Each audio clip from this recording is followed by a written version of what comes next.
Hey everybody, it's the Creative One back with another movie review. Let's get into it. Hello everyone, it's the Creative One. I'm here with another movie review. The movie that I'm going to be reviewing is Faces of Death. Faces of Death is a new 2026 horror suspense film. There's an old Faces of Death that had came out in 1978. But this is a new Faces of Death that just came out this year.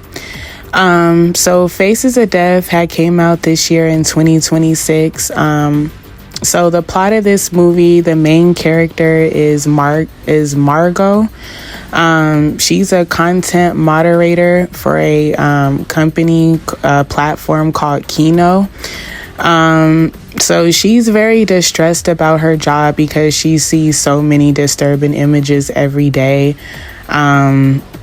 Like just crazy things, people getting murdered, stabbed, shot. I mean, anything bad that you can name, she sees it.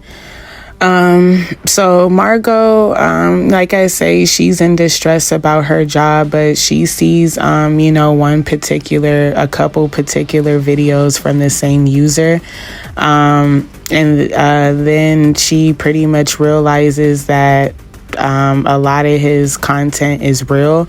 At first, she doesn't know if it's real. She doesn't know if it's fake. In the beginning of the movie, in one scene, when she had first seen the first scene of the video that the creator made, the killer, his name is Arthur. So he has a username, he has a profile uploading videos, and she can't really tell if the video is real or fake. So she had asked her boss/friend if she should approve the content. He said yes, but you could tell that she was automatically, that she knew in the back of her mind that video was most likely real, and she really didn't feel comfortable approving it. But her boss or her friend was telling her, just approve it. Like, he didn't really care if the video was real or fake. She was pretty much the only one who really cared, if the videos were real or fake. But yeah, her boss/friend, he was like, like for the company, we really just care about getting views and getting content. So he told her to approve it. So she did. And automatically, she felt like she had made the wrong decision doing that. So she continues her job, and then the next day or a couple days later, she sees another very disturbing video that looks very real. It does not look staged or fake. It's from the same user. So she, starts getting eerie and worried. She talks to her boss about it again. When she had went to some beach party, she ended up talking to her boss about it, and he just said, oh, you're taking the job too serious. If it's real or fake, who cares? It's just entertainment. It's just content. You need to be looking out more for the company and not take things too personal. And Margot, she didn't agree with that. So she did some digging, she did some searching. She realized that, these internet stunts, were real. The killer, Arthur, he was pretty much imitating the same torture scenes from the 1970s Faces of Death movie. But yeah, this movie was pretty good. I did enjoy it. It is a good movie. I did enjoy it. 1 through 10, I would give this movie about a 7. But yeah, I felt like the acting in this movie, it could have been a little bit better. And then I felt like the plot of the movie, it could have just had a little bit more to it. But other than that, it was good. I just wish it was a little bit more to the plot, and the acting could have been a little bit better. But overall, like I said, I'll give it a good 7 out of 10.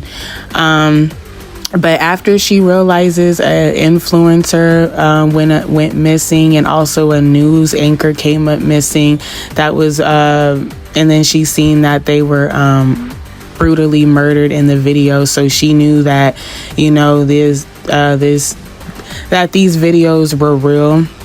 So she goes to, you know, try to stop the killer, Arthur. She sees that there's a couple other people locked up. She ends up, you know, getting locked up. He ended up locking them like in a fence in his house, you know, and just torturing people. But this man, Arthur the killer, he was pretty much doing it for views, comments, clicks, and likes. And one thing I really do like about this modern Faces of Death, it just shows you, you know, like just how big social media is, like how people just watch anything. They don't even care, you know, if other people are getting tortured, getting murdered.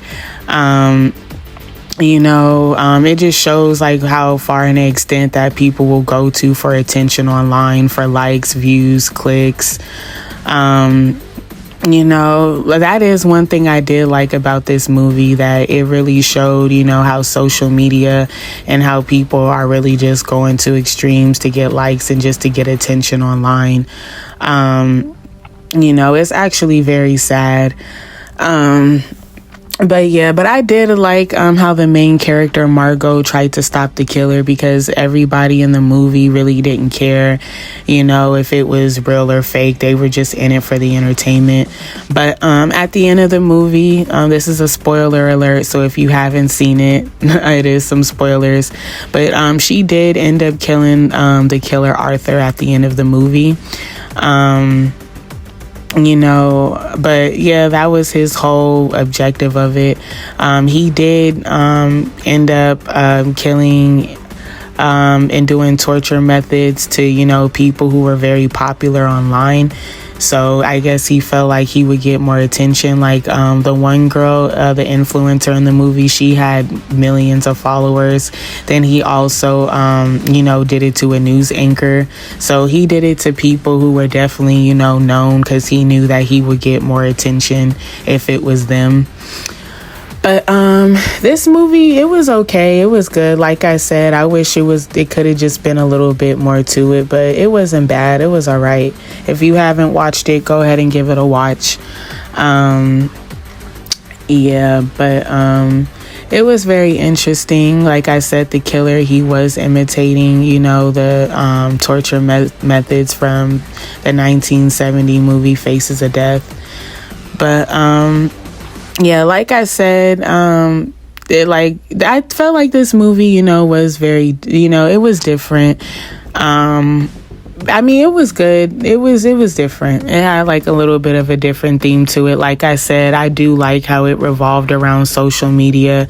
Like, that's a very modern thing. So I did appreciate that. And my favorite character in the movie was Margot, because I do like how she killed the killer at the end, and I like how she did care, you know, and she did want to stop him, because she could have easily, you know, just went about her business and not cared, and, you know, just took her boss's or her friend's advice, but she didn't do that. So I thought that was pretty cool. This movie, it was good. It's going to be interesting to see, you know, the new horror movies that are, you know, going to be releasing. But this movie, it was definitely a modern, like, up-to-date movie. That's one thing I do like about it. It was like, had a very new school feel to it. So that was pretty cool. And then it definitely brought a lot of attention to the old Faces of Death movie, because I don't think a lot of people probably heard of that movie or knew about that movie. If you're a horror fanatic and if you just know about a ton of horror films, you know, and stuff like that, you probably know. But the average person, or probably somebody from the younger generations, probably doesn't know about the older Faces of Death movie. So that's cool that it brings attention, you know, to the older movie as well. But yeah, I did enjoy this watch. Have you seen the new Faces of Death movie that just came out this year in 2026? Let me know, what was your thoughts about it? Did you like it? Did you dislike the movie? Just comment, tell me your opinion. I'm a big movie fanatic, so I love movies. I love all kinds of movies, comedy, horror, action, drama, all kinds. I'm not really into sad movies too much, but horror movies can be kind of sad. But thank you. Thank you for watching. Don't forget to like, comment, and subscribe.